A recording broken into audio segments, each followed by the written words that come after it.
Farrell on it again, deep one around the back, Quinn there's the Frenchman goal! It's Andrew Quinn, the underdogs bare their teeth and show their fight in this cup final. Drogheda United strike first. Welcome to the We Are the Drogs podcast, a Drogheda United fans podcast, proudly sponsored by the Coffee Box. Hello and welcome to the We Are the Drogs podcast. Episode 2, Season 2, and I'm once again joined by Richie and Owen. How are we doing, boys? Oh, good, lads. Yeah, not about it. Yeah. Happy as Larry after that? Oh, yeah. Myself and Owen were just talking there before we start. Richie, is had a good night in Galway as well? Ah, brilliant. Yeah, look, like, it's a brilliant city, though, isn't it, Owen? It's like, I don't know, I just love going to Galway. I wouldn't say the football's great to get out and watch, but just the city itself. Brilliant. Yeah, brilliant weekend. Yeah, I think it's near the top of everyone's favourite away day, I'd say. Yeah, and even the crowd that was down there the other night, you know, I know it was the first game of the season, but it was a hell of a crowd down. Yeah, look great. Probably about 250 maybe. Yeah, but it seems a little bit more, Owen, would you? More maybe, yeah. Yeah, a couple of people saying they reckon it was about 300-ish, so yeah, right, it is around that. Yeah, just even the few points before the match, and that's good old crack, you know. Yeah, it'd be definitely up there with one of my favourite places to go. Now, again, as you said, not necessarily for football. I love going over there and doing a gig or just going over for crack. It's a deadly city, like, and it's small and, you know, easy to get around and some class pubs and that in it. And yeah, it's ideal. Like. Yeah, it really is. Yeah, it really is. It's not that bad of a spin either. Not at all. No, we left around just after 1 o'clock and we were in the hotel and all, checked in at 20 to 4, I think. That was a couple of stops as well, you know, stopped on the way down. Wow, brilliant. Yeah, it was great. Yeah, look, so couldn't ask for a better start, lads. We'll obviously get into the ins and outs of the game itself, but just as a result, like, unbelievable start. Like. Yeah, it was, wasn't it? Like, it was always that type of game below, isn't it? It was always that. It's a battle, really. Yeah, you're always going to. They're nearly copy and paste every time you go down there. It's just always a slog. Yeah. And I just watched the game back today. The ball spent a lot of time in the air, like between headers and just hoofing and stuff. And it's not easy on the eye when you're going there for any team, really. No, and like definitely now. I'm like, one thing for sure, like, I'm not knocking it. Like, it works. It's so hard to play against. And we're probably fairly similar as well in our style. But yeah, it's true. Yeah. You know, like we said it here last year. Like, it's their style. It works for them. Why would they change it? And like any John Caulfield teams are hard to play against anyway. So to go down and get, like, not even a draw, you're going to get the 3 points. Was just what a start to the season, lads. Yeah, and look, I mean, excuse me. Yeah, I watched it live on the box, and the stream was horrendous. It kept kind of stopping and coming in and out, and the usual carry on with LOI TV in my house. I don't know what it is, but it's always desperate. But yeah, quality wise and football wise, it was poor. And I mean, I think I heard you saying on that the pitch wasn't as bad as maybe it looked, but even Kevin said it. He said it did cut up fairly bad, especially over on the other side, not where yous were, over on the other side. There was a lot of you could see a lot of muck, and it was tearing up fairly badly. And I don't know whether that obviously it had a negative effect on the game. Like, I'm not blaming the pitch per se, because obviously both teams had to play on it. But as you said, there was just lads just putting the foot through the ball to try and get it up the pitch, and, you know, there was hardly any sort of football to be played. But if there was a little bit of ball to be played, I thought we tried to play a little bit more ball than they did, especially in the first sort of 10 minutes. I just thought Galway looked like fucking rugby players at times, with really physical, and they were getting stuck in. And don't know how some of our players didn't come off that pitch badly injured. Yeah, it's like, because nearly always a scrap for the second ball, isn't it, when you play Galway? But just even listening to Dottie's interview, he was on about like some cabinet and that, and the dial, and that was a lot of balls just having to hook on or just get a foot on it, and just off. You couldn't really get it down and play. Like, you know, like, be different now. You're going up to like some Rovers and up to like Bows and that. It will be more football in it, alright, but going to Galway, it's just not a game to play football. And I think Galway suck every team into that battle, not only us. You raise a good point. I was going to ask that. I mean, is that a kind of is that indicative of what we're going to see from Drogheda now, kind of for the rest of the season? Like, is there going to be more football in us than there was last year? Do you know what I mean? Or are we going to be very, very, what's the word, agricultural in our approach? Like, obviously, I know we're all, like, the way we play is the way we play. I think we've established that's not going to change. And Friday night wouldn't give you any reason to believe that we're going to start trying to play, you know, silky, sexy football on the deck. Like, but I kind of was hoping that we would see a little bit more ball in us, and I still think you will. But I just don't think, as you said, Friday night wasn't the time for it. Like, you know, would Galway drag every other team in the league down to that level on that pitch on a Friday night in Galway, like raining and, you know, manky weather and all that? Or was it just us? No, I think they do it to most of their teams. Sort of, it's a great leveler for them. Like the pitch or the weather, both, everything. Yeah. Yeah, and the dirty tackles they put in as well. They were lucky not to have a man sent off.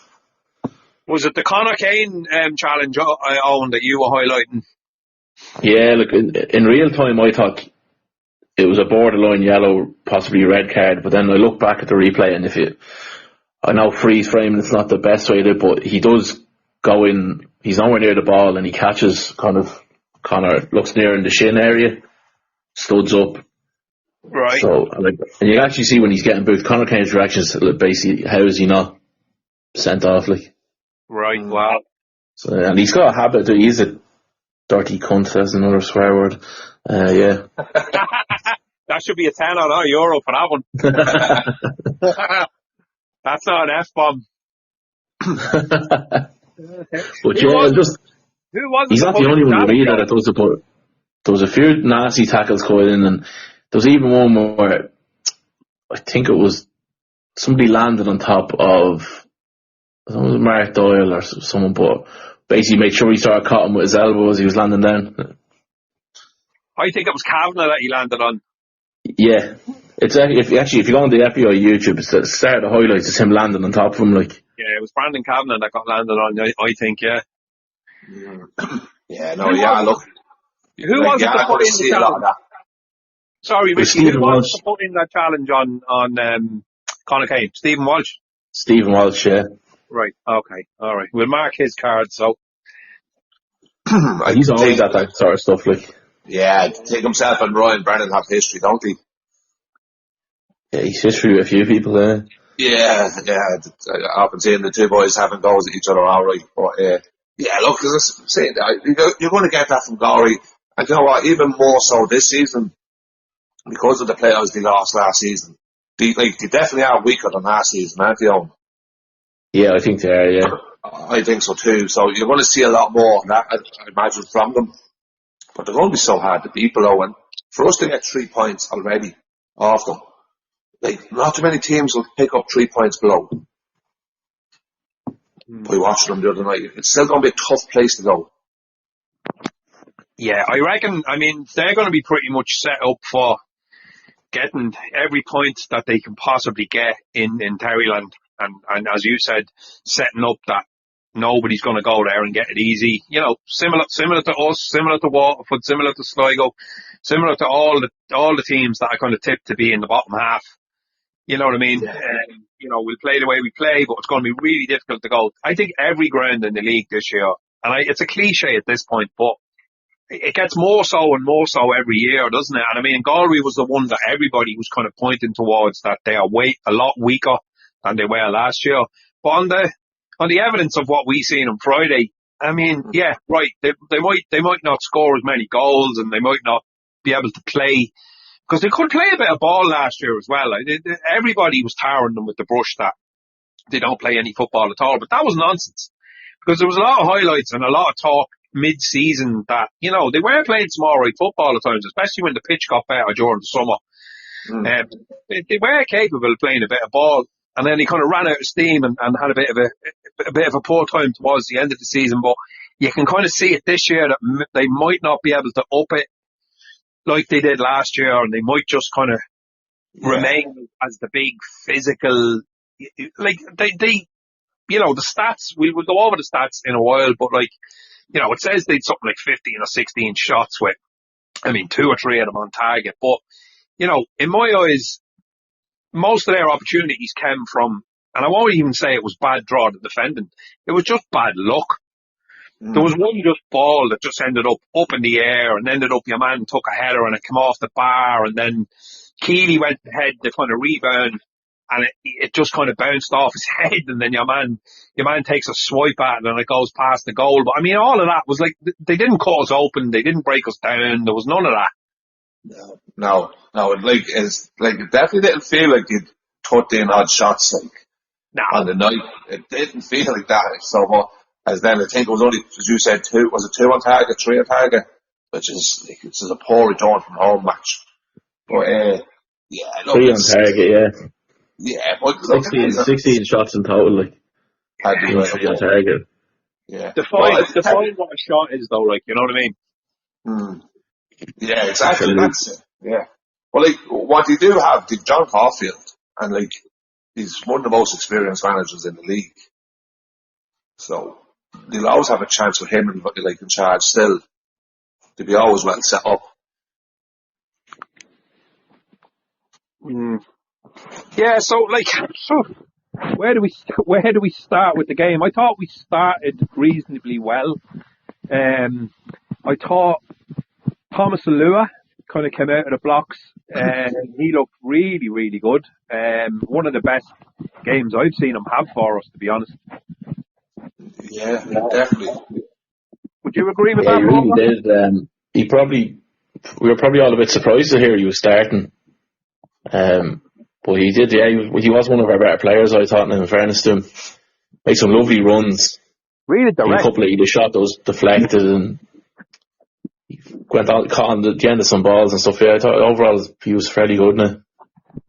Yeah, he was, and as you said, I was actually surprised to see him starting. I think we both thought it would be, what did we say last week? Warren Davis and Mark Doyle rather than Thomas Alua. But he seemed to keep his head up a bit, because I know last year we were giving out about him. He's one of these players who just puts his head down and runs, and then just takes a scalp at the ball and not really thinking about what he's doing. But he did seem to kind of look up a bit more, and you'd imagine that Kevin and Dara and that have been trying to, you know, beat that into him, that, you know, you need to look up and you need to you need to not necessarily get the head down and run, do those little runs, because that little mazy, real direct run as well, like, that was class. Like, that could have come off for him. He bet about 3 players, and that's the kind of player that when we seen him playing against us, that's what he was doing.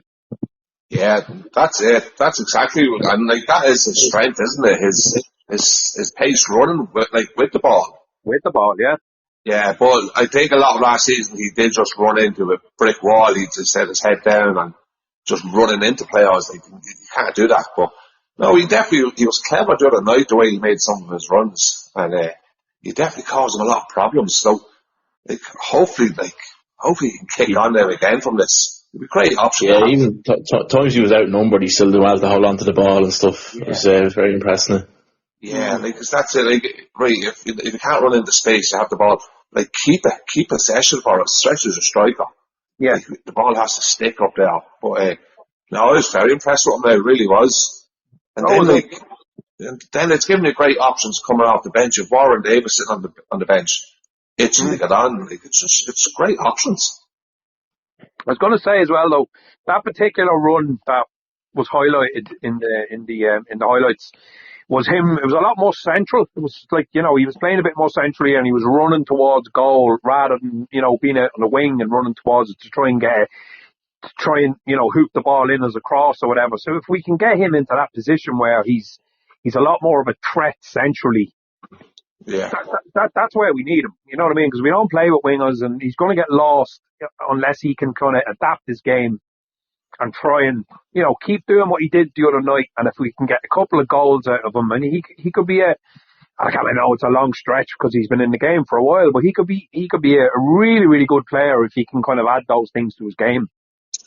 Yeah, and plus as well, if you think of it, the other night, there wasn't a whole lot of space in that Galway game. It is a tight pitch. Pitch wasn't great, as we spoke about. But you can imagine him doing that below in Waterford, big pitch, up in Daly, big pitch. Even away to Rovers, big pitch. He'd cause some damage. Absolutely. So, let's hope he can build on this now. Yeah, repeat performance again. That's hope it wasn't a once-off. Yeah, exactly. No, he does have to kick on. That's the spirit on. One game in. Hope that wasn't a once-off. No, but you would imagine, as I said, that obviously he's had a good off season now.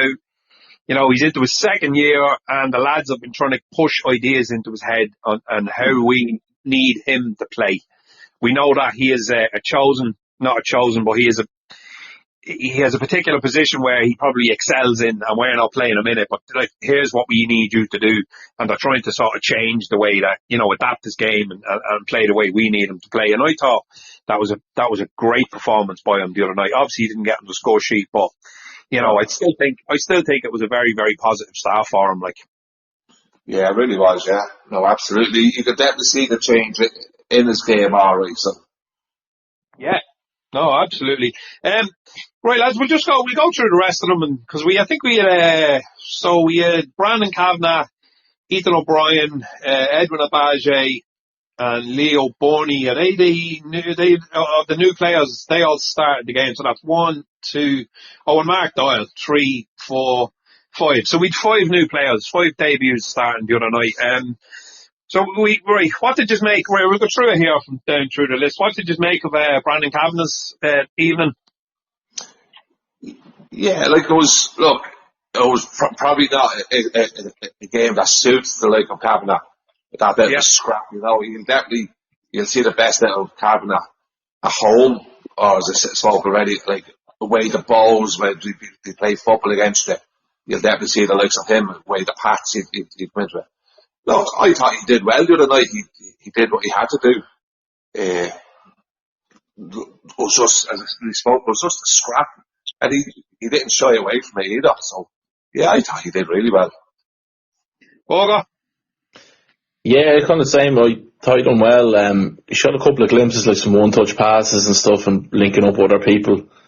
And then he hit a couple of half-decent deliveries from set piece as well with his left foot. So, yeah he's done well. League debut for us now, yeah. I felt that. I think it's sort of similar to what you were saying, Richie. They were trying to bully him a little bit, and he's probably he's not the biggest man in the world either, and he's definitely probably not cut out for that kind of a game. Galway away is probably his worst nightmare, to be totally honest with you, especially when the pitch isn't great and you can't really get it down and try and move the ball. But half decent start, and hopefully, at Park on Friday, the rain is probably not as bad this week, and the pitch will probably be in fairly good nick. So I think it'll be good to see him at home and see what he can really do, because I think Waterford will be a little bit more of a bit more football in them. Yeah, absolutely. So we go down the list into Ethan O'Brien. A lot of people raving about him, thought he played really well. I think he got into the team of the week. He did. What do you reckon on him? Any is? I'll go then, right. Yeah, no, I thought he done fairly well. Now, not afraid to get stuck in. He played a lovely ball into the back post for Warren Davis, just Warren made a mess of the header, like that could have been easily been a goal. And fair things over play, especially for his first ever game in the league. Like I thought he done very well. Yeah, I did. Yeah, I just didn't notice him as much. Now, that doesn't mean he was bad. He just went about his business, didn't he? He was like, I personally didn't notice him as much on the night. Well, listen to a lot of other lads, and you listen to other lads' opinions. Everybody thought he was great on the night, so maybe I just didn't look at him as closely as other lads was looking at him. I'll be honest, I thought he'd a better game than Brandon Kavanagh or Shane Farrell. Yeah. Yeah, I agree with that, yeah. He is the type of player that would get stuck in, isn't he? Yeah, he looks, but there's definitely a bit of football in him. Yeah. I'd have high hopes for him, definitely after what I saw the other night. I thought, yeah, definitely there's a player in there and kind of big and strong and looked very confident in, taking the ball on. And as you said, that lovely little ball into Warren, where Warren really should have done something with it, like fucking hell. But yeah, no, I thought he did really well. Yeah. No, there's definitely a player there. Like, he did look impressive in pre-season as well. So, but he's definitely going to be a big addition to the team this year. No, absolutely. So, going down the list, so we've done Ethan. Next one was, new boy was, Edwin Agbaje. What'd you make of him? Yeah, he just slotted in there as if he's always been with us. But look, he has League of Ireland experience anyway. He's played for Sligo, so he knows, he knew what to expect down there, and he's a big lad, so he is. So the physical side of it the other night against Galway didn't bother him, didn't faze him. No, when he had a good opportunity, didn't he? Put the ball over the bar.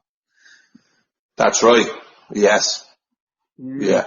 But definitely solid player though. Like, I don't think there's going to be any problems with him either. I think he's going to slot in really nicely. Yeah, I agree. Owen? Yeah, just echo what you guys said. Again, slotted in really well. Again, he had that chance of that was just good, decent effort. A dip just went over the bar. He also got a long throw in on him as well, which is a bit of a weapon we can be using. Yeah, I'm Kane as well from the other side. Yeah. Was Kane's throw that set up, I know we'll get to that, but we have that on both sides.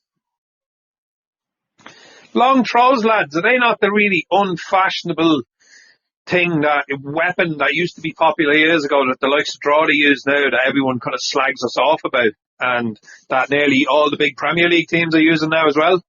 Yeah, must be watching Drogheda United ready. Keith Andrews made it sexy again with Brentford. With your man, the right back with Coyote, that's his name. It's fucking Arsenal and Man City not at it as well. Yeah. They're all at it.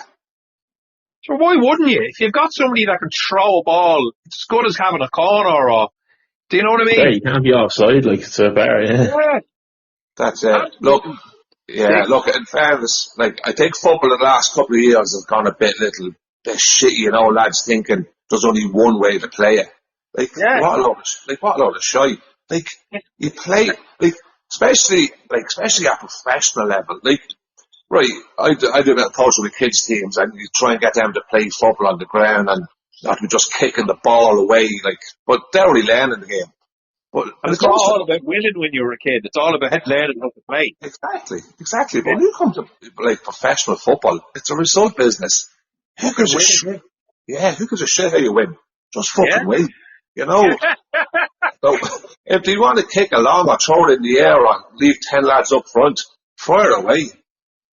I don't care, as long as you win. I'm quite happy. Yeah, look, another example of it was the game in the Aviva yesterday, which was absolute dog shite. It was really poor. But Bows had about 3 great chances, and all of them came from massive kickouts. Bypassed the midfield. You know what I mean? And then bouncing over people's heads, and then a little through ball in for the striker to run onto, exact same stuff as we did. Well, exact same stuff as we actually did against Bows last year with Josh Thomas and Conor Keeley, and do you know what I mean? it kind of annoys me when the big boys do it, you know, the ones that are like the darlings of the league that the media love, like Bows and Rovers and all the Dublin teams and all that. When they do it, it's like, oh, you know, they're sort of adopting these new tactics from the Premier League, long, big kickouts and long throws and all that. We've been doing this for the last couple of years, and all of a sudden, you know, we were shy when we were doing it, but now other clubs are adopting the same thing. It's fashionable, you know. It would get in tits. Yeah, and you know what? You wouldn't be surprised if a few teams around the League of Ireland have been looking at Drogheda and the success we've got from it. I'm not saying we've created football, all this, and it's only us. It's been around a long time. You know what I mean? It's not. Well, I'd say teams look to us last year and seeing the success that we got from it. And they say, yeah, look, that's good tactic to have, isn't it? Let's sign a player that 6 foot odd or whatever, he's a big up player, get them into the team. Like, Bows go and sign Hickey. Hickey's not a Bows player. That's not the type of player Bows have ever signed. Yeah. Now all of a sudden, like, he's in the team, and he's in the team for a reason, for his height. Yeah. So, like, Bows are changing their style of play as well. So, I suppose you're going to have to be able to adapt to the situations and stuff, so having a player like that's different to what you normally have, I suppose, is helpful. Oh yeah. So you can change it up a bit. Yeah, exactly. That's exactly what I was going to say. You'd have to admit that, like, Bows bringing players like that into the team will allow them to kind of change things up if it's not going their way, but they'll probably primarily try and play the ball on the deck and work it through the thirds, and, you know, because they've got a great midfield on the day. They've one of the best midfields in the league, and, you know, blah, blah, blah. We are probably a bit more limited to what way we're going to play.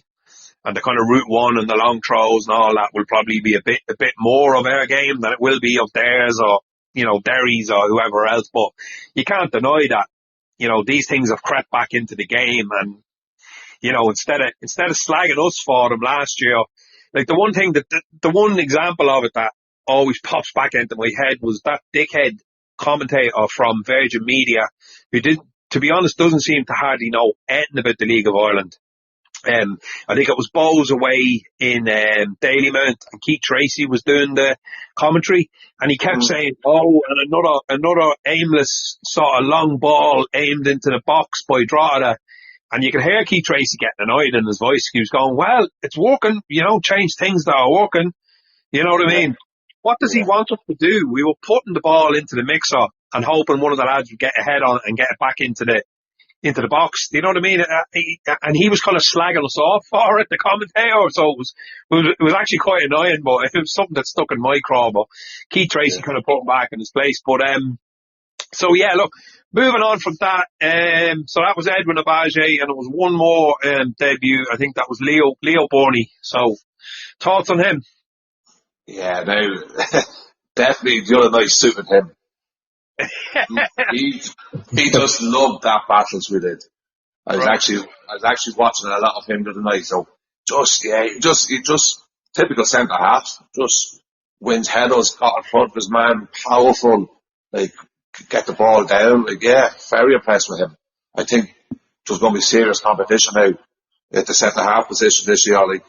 Like remember, like, James Bulger's still not back in the team. So, you know, do you reckon Bulger might struggle to get back in? Well, like Bulger's been great for us as well. Like, so look, I suppose it's like everything else. You don't change a winning team. He's more likely going to go with that team next Friday again.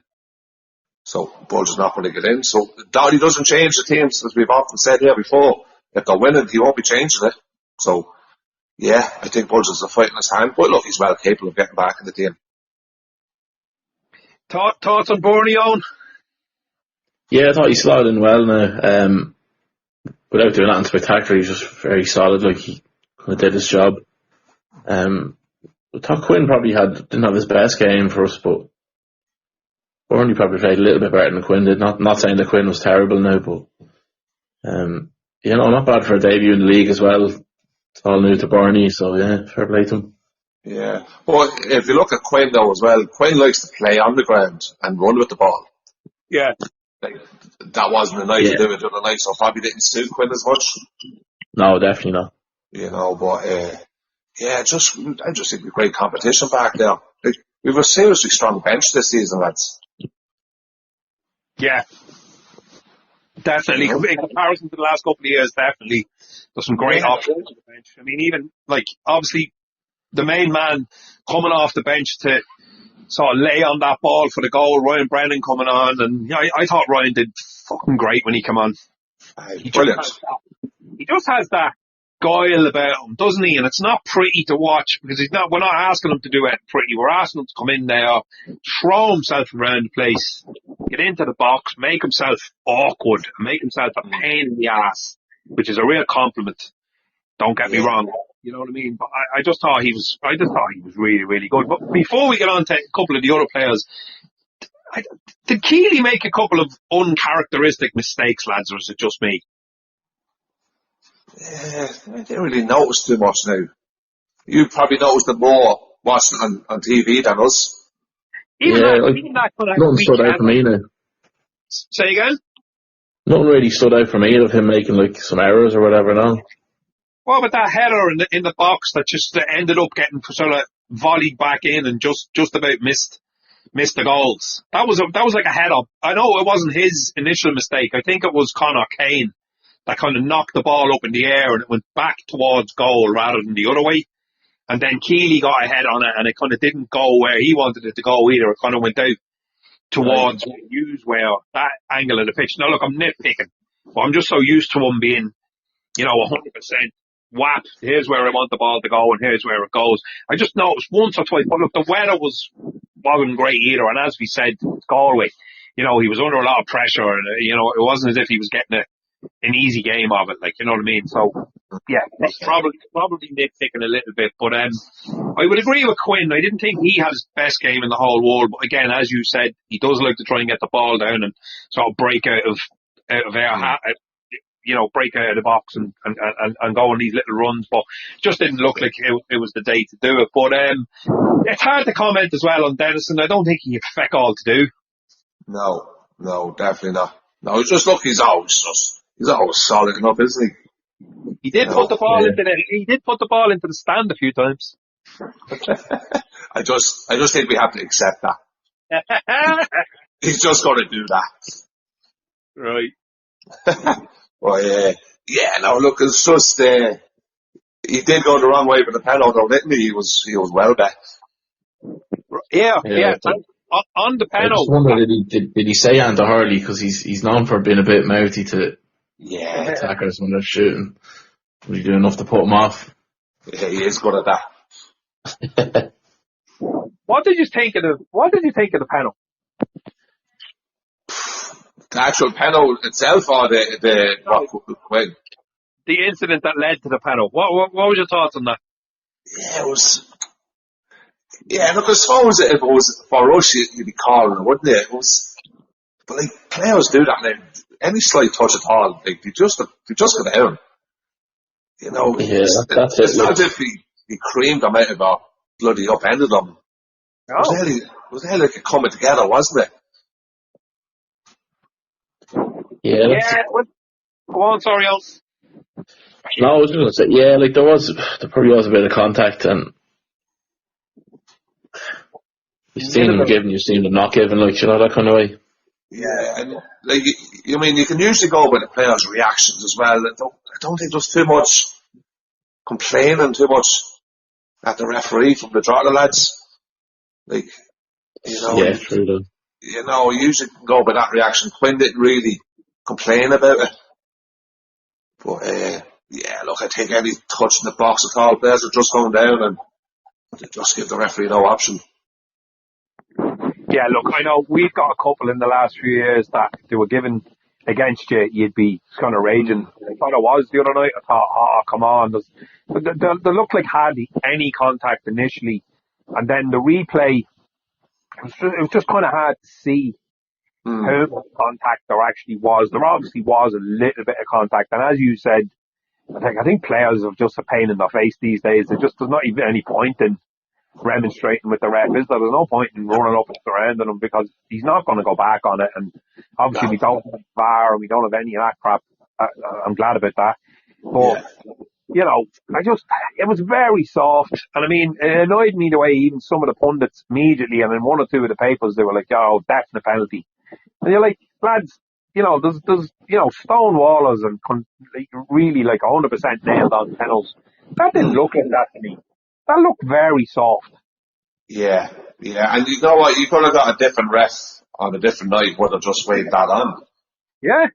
So it was probably just a matter of opinion from the referee, and to a different referee, he might have just said, get up, you know what I mean? There wasn't enough contact there for me.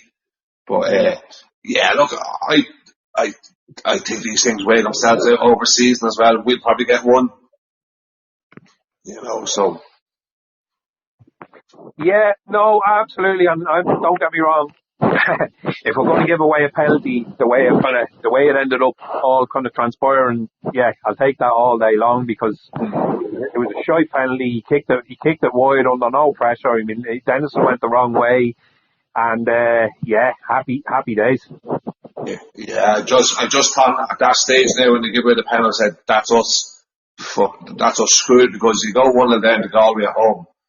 It's nearly a dead end game, isn't it? Because they just, as much as they were shut up shop and had to play against, if they have a 1-0 lead to defend, it could be near enough impossible to get back into it. But look, we had a bit of luck, and I think it was one of the players, I don't know who it was the new lad, I think. He said, look, this is our chance now, we're after getting a lifeline here. Let's go on and win this. He said that in his interview, I think, didn't he? Yeah, he said that in the interview. So look, it was the lifeline he needed, and it was a chance, wasn't it, to want to win it, which we took. Yeah, brilliant. So what subs did we make, lads? We put Ryan Brennan on, and who did he take off for Ryan that time? Mark Doyle? Brandon Kavanagh.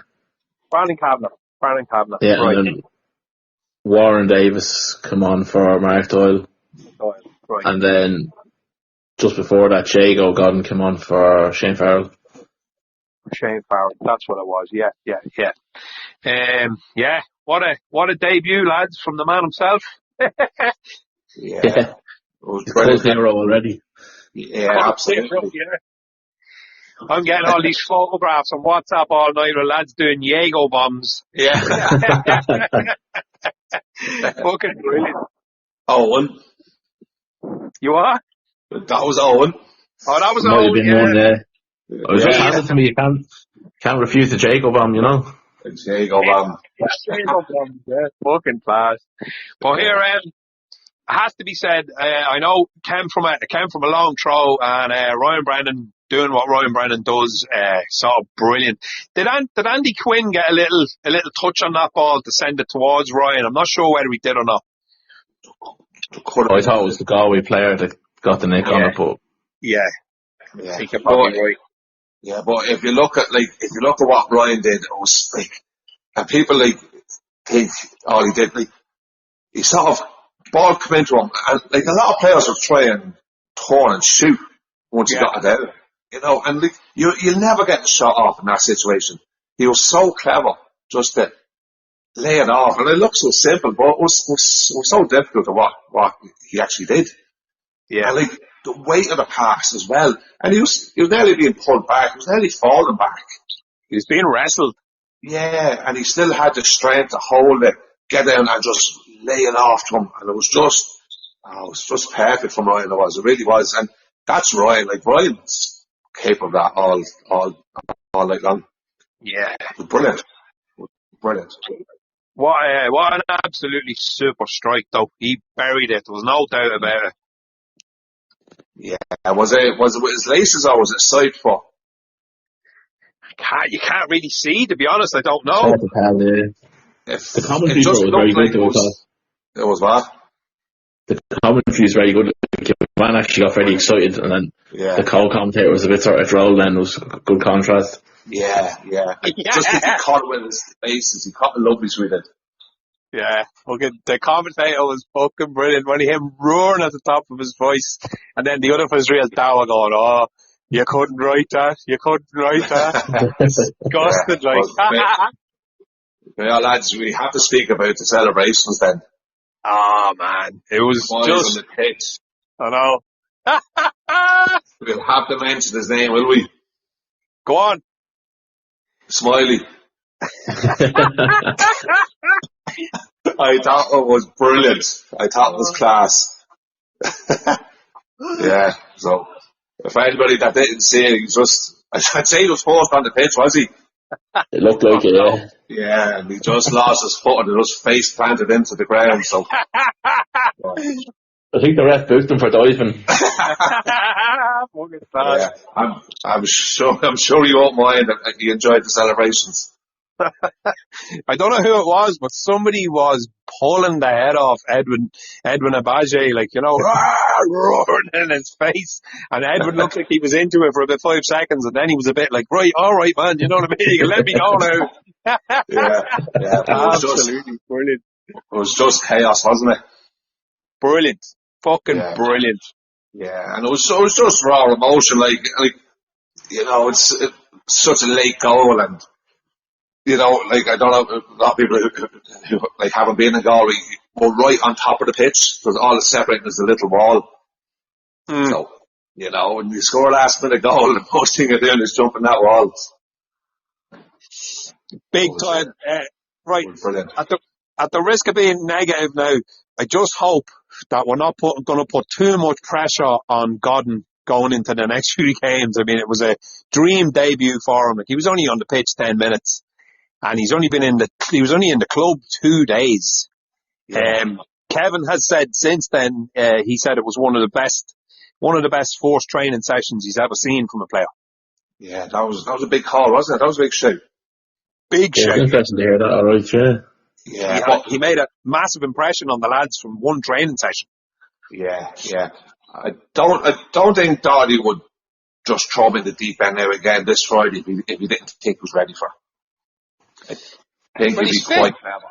He's been playing ball, hasn't he? Like, right up until last week or the week before, he's been playing with whatever that team was with. Yeah, he was at Bedford, wasn't he? Like, only last week. Bedford, yeah. So he should be match fit, like. Yeah.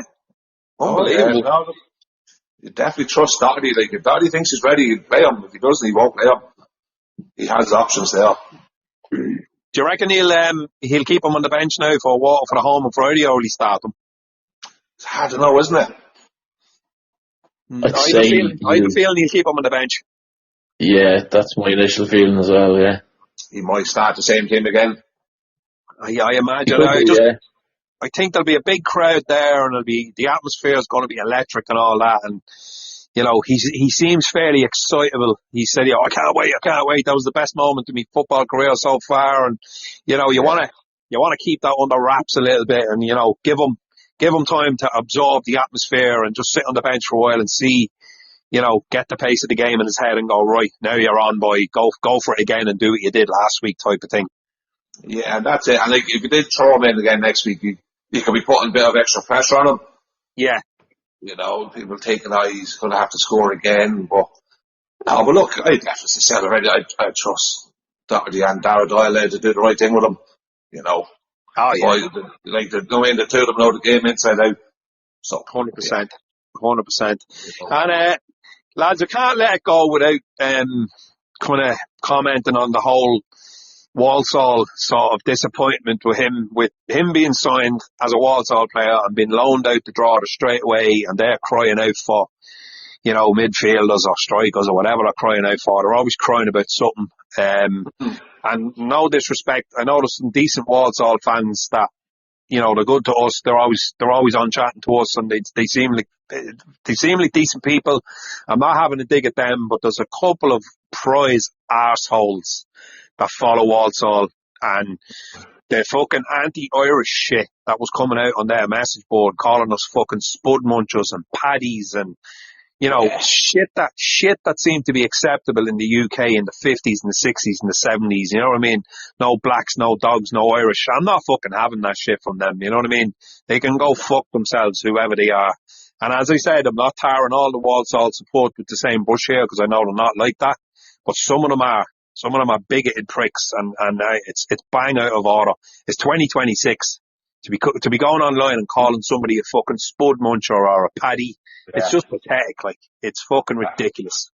Yeah, it's very fucking childish. But like, I mean, like the funny thing about it, you'd swear we were taking all their money because we've no money. You take, like, basically the two clubs, and I know there's another player now as well, but like, they are all working together for the one goal. Like, no choice. Whatever play, like, take example, Evan Weir. He's been the best player this year. Yeah. And where did he come from? Through us. Yeah, exactly. So they're getting the benefit of him. You know, and like, I think they're taking the frustration last week and all this sort of shit online. That's another swear word. So. Many's that now, Bogo? 3 this week? Only 2. Are you sure? Yeah, I'm counting them. Right. So 1 last week, 2 this week. Yeah. And the boys will get a new flag the way you're going. Go on, we interrupted you there. You were saying what? Where wasn't mentioned in all this shit online last week? Yeah, like, I just having to go, like, some of the stuff that was written was hilarious, like claiming there's money laundering and all sorts of nonsense. Like, yeah. Like, their budget, I think they spend like 3 million quid a year on budget, like, that's peanuts compared to that, but yeah, they think we're taking money away from them, like, it's a bit stupid, like. Yeah. And again, yeah, they never mentioned, they talked about Dougie and Jago, but they didn't mention that about Weir, like the success that they had getting him off us, basically. But yeah. And then I see the comments. If Jago started for them at the weekend, they were about 3 or 4, and they'd be saying, I'll send him off to Drogheda, like. Exactly. Yeah. I fucking seen a comment as well about Alicia, brought about, like, where's Alicia gone? He was supposed to come out to watch. I mean, there's no sign of him. And like lads were saying, he's fucking injured. Yeah. He's a long-term injury. ACL, I think, wasn't it? Yeah, and then you see another comment, he must have got injured on them shit pitches over there. Like, this kind of childish carry on. Like, their intelligence levels ain't great, are they? No, again, I will reiterate, Richie, it does seem to be a minority of them. Without a doubt, because I was chatting to one of them then on one of the groups, and like, he's like, yeah, it's great, I've been watching Drogheda, and I hope he's best of luck now in Galway. He knew we were playing Galway. Like, sound lad, like, and there's a lot of them like that. It's just the idiots are usually the loudest. The idiots are the loudest, yeah. Look, I'll be honest, and I've said it a lot of times last year, I'm not a fan of the multi-club model, and my fears were realised with all that European shit. I don't think it should be allowed. I'm not interested in having big sort of buddy fucking clubs, you know, Drogheda and Walsall are all buddies now. I don't care about Walsall. I don't look out for the results. I'm not interested in English football. I don't give a toss. And they're entitled to feel the exact same way about Drogheda United and League of Ireland. Say, well, we don't care about Drogheda. We don't. Why would we care about Irish football? That's fair. You know what I mean? I've enough to be getting on with supporting Drogheda. It keeps, you know, it's 100% of my energies goes into that. And I'm not really bothered about, you know, looking out for Walsall and all that. I don't care if anyone else does. That doesn't bother me whatsoever, you know. But, you know, I don't go on and spout about it online. I just go, right, well, it's none of my business what Walsall do, to be totally honest with you. But on the other hand, I don't think that, you know, Travella is giving us any sort of preferential treatment. I don't know where I'm getting that from. And I just think they're throwing their dummies out of the pram because they fucked up promotion last year and things are sort of going off the rails for them again this year a little bit maybe. And we're a convenient sort of patsy to blame, you know, blame them, you know what I mean? Blame somebody. Travella out. They don't seem happy with Travella at all. Yeah. Well, in fairness now, like, because I'd be the opposite. I don't mind the multi-club ownership. Like, it doesn't bother me. Like, that's fair. Yeah, absolutely, yeah. But like, as long as they're running the 3 clubs on their own merit, you know, that way. Like as Owen said, like, their budget over there is 3 million. Like, we're never going to see that over here. Or are we? Should be great if we did. Yeah, well, like, it's not as if, like, I mean, we're competing with them. We're not competing with them. You know, they'd, like, over there, they'd have a bigger population than us, they'd have a bigger fan base than us over here. So you can see why they can probably spend a bit more money on the likes of them. And then the other crowds, Southbank, have probably more population and a bigger fan base, where they probably spend more on them. Like, as long as they're running the three clubs in a proper business sense, you know, and we, like, if we can all help each other, like, I don't mind that. Look, I think, lads, that you can see Trevella's reasoning for picking up each club. Right, and we're forgetting about, I know they have a club in West Africa and a club in Haiti as well and blah, blah, blah, but these three clubs in Europe are probably on our radar a lot more than the other two, so we'll just talk about these three. I mean, if Trevella can sort of slowly build us up, build us a stadium, you know, get us 5,000, 6,000 a week or whatever into a stadium, I mean, that's probably on a par with where Walsall are at when they fill their ground. Now, they're only half filling it at times now. But the other thing is that you can get Drogheda United into Europe. And the way League of Ireland teams are going, in the next few years, you'd be hoping that 2 League of Ireland teams every year can try and get into the group stages of European competition. That's massive money. So you can see, you know, Trevella might have that in the back of their mind, right? Long term, this is what we'd love to achieve with Drogheda United. Silkeborg, every year they're getting into Europe. So that's a good investment from their point of view. And I presume the way they'd be looking at Walsall is to try and get them up the leagues and eventually try and get them into the championship or something where there's massive money through Sky and selling players for, you know, 10 million quid and all that business. You know what I mean? So there is a long-term goal there, obviously, with them too. I don't think you're ever going to see Walsall in European football, but the money that they could make getting themselves into say the championship, and they're probably they're 2 or 3 divisions away from that at the moment, but you can kind of see the objective there. But draw that as a short-term thing. Like, I mean, we were in European football. We obviously got kicked out of it because of Trevella. And then last year we missed out on European football by 1 game. So we're knocking on the door. But yet Trevella still haven't said, right, well, look, Drogheda, you know, we're at the stage where we're qualifying for Europe. Let's throw loads of money at them. I don't want them to throw loads of money at us, because it happened to us before 20 odd years ago, and we went tits up and ended up on the fucking steps of the forecourt, and we nearly hadn't got a football club anymore. I like the slow build. You know, we're competitive, we've gone full time, we're bringing in decent players, we're doing a bit of work to the ground. You can feel the incremental changes every few months in the club. It seems to be getting a bit bigger and a bit better and a bit more organised, and, you know, there's still a lot of amateur things that goes on at the football club that might get on your wick a little bit, but we have to grow it slowly. But I don't think Walsall have interfered from us. I don't get the ire. I don't get why they're directing, like, you know, anti-Irish abuse at us. That's just ridiculous. Yeah, it's crazy, yeah. And in fairness, you probably won't see a big investment in us until we have a new stadium. Yeah, I agree. You know, and where they can get more people, more bums on the seats, as they say, more sponsorships. Like, I think there's the talk of other AstroTurf pitches on the outside of it, more training facilities. Like, all that is just an investment in the club. So until all that's up and running, they're not just going to throw stupid money at it. They're not. Like, at the end of the day, they are business then, and they're going to run it like a business. Yeah. So I think until we get a new stadium, and by talking to a few people in and around the club, I think this is the main objective, is to get the new stadium up and running. I really hope so, Richie. Yeah, just talking to a few people now around the club, they're gung-ho for this new stadium. The only fucking problem is it depends on, you know, part 2 of the Northern Cross route has to go ahead and start being done before we can do that. And there's no funding for that. The government, as usual, are ignoring Drogheda. We're like a fucking, you know, we are just like the fucking ugly sibling. No one gives a shit about Drogheda in government and hasn't done for decades. And I'm not going to go into a big political rant here now, but, you know, we need somebody in government to sort of realise the potential of this town and the population of the town getting bigger and bigger and bigger all the time.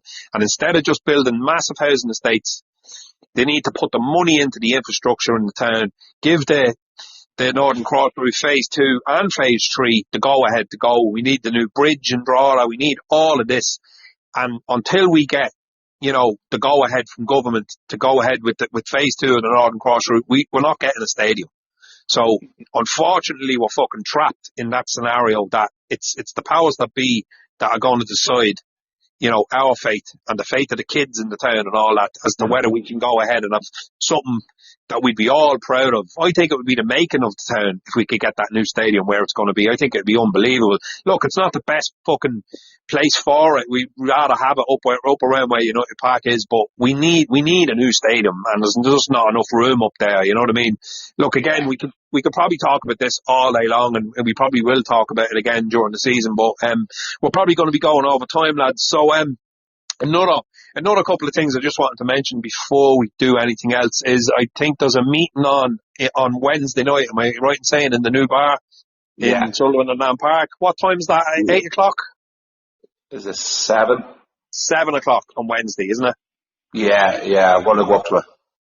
And I think you have to send an email in to express an interest because there's limited places. That's right. You have to just register for it. It's free. It is free. We just have to register.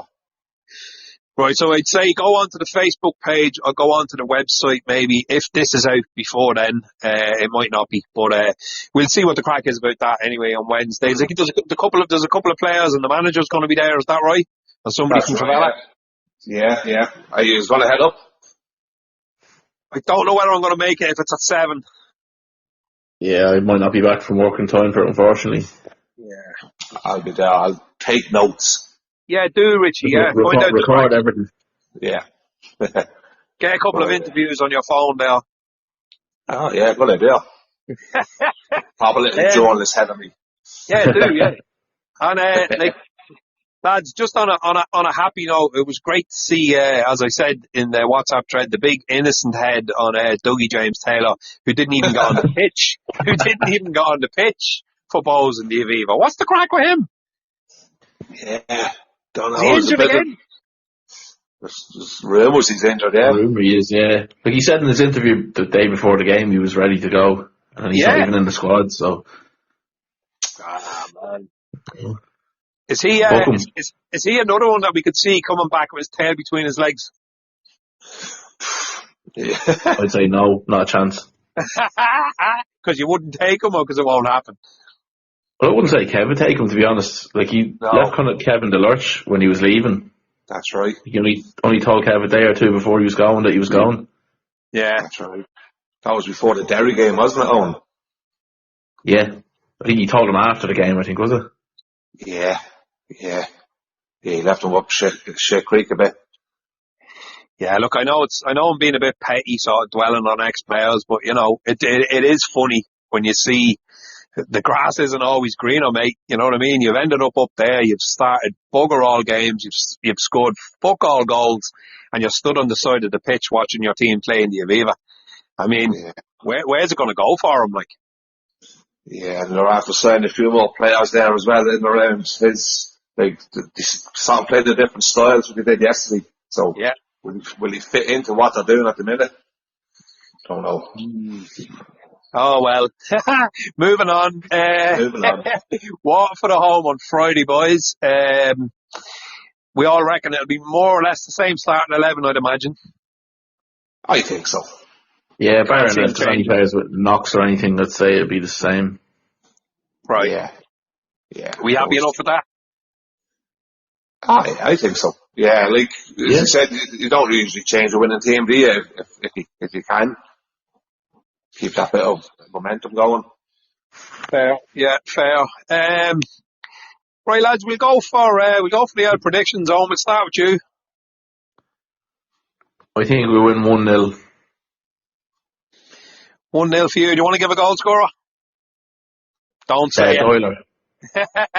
Right. Mark Doyle. Okay, Richie.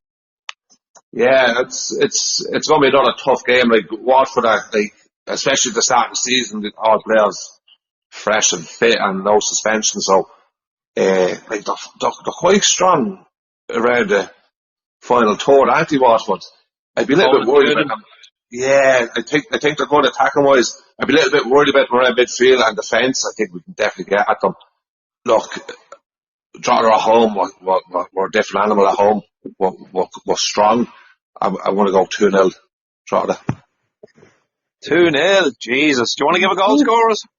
Yeah, I'm going to go Kavanagh and Tomalua. Fucking hell, you are optimistic. Yeah, I know. Somebody was giving out to me the other day for being too positive. Puddles. Don't mind him. Right, yeah. I'm tempted to go 2-1 because I could see us. I don't know. I can see Waterford nicking a goal. I think they're dangerous.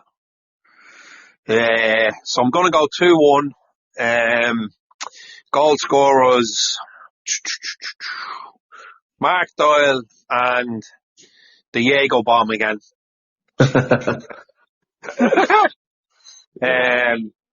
Yeah, right, lads. We as I said to you earlier, we need to be keeping score on all these predictions. I'm in the lead, I think, at the minute. Just because you got it right last week. Yeah. No, so what are we going to go? What do you get? Go 3 points for a win, is it? Yeah. Well, 3 points if you're right. Is that what you mean? Say that again? 3 points if you're right. Yeah, 3 points if you get the result right. Or just a win. No, well, if you call the score, yeah, you see there, yeah, right. So right, look, if we got a 2-0 win and we only win 1-0. Yeah, right. We should have thought this through before we discussed it online. Tell you what, spreadsheet can come up with a little criteria, and he can work on it for next week.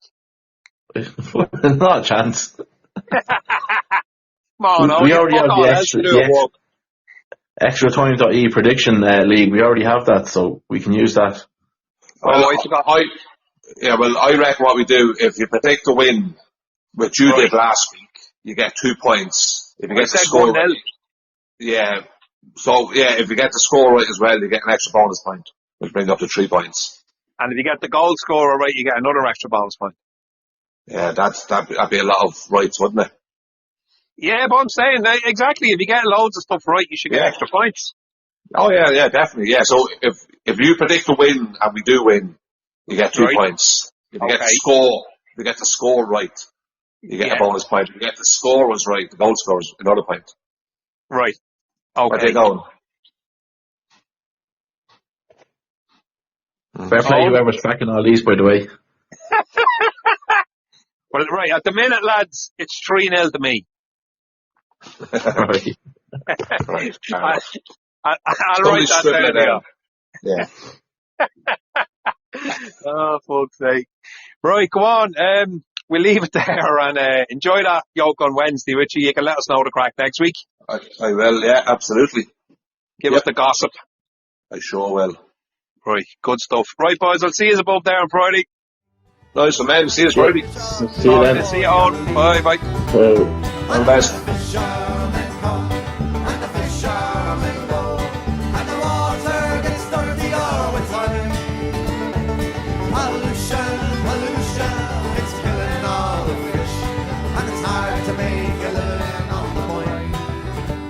Less than 20 years ago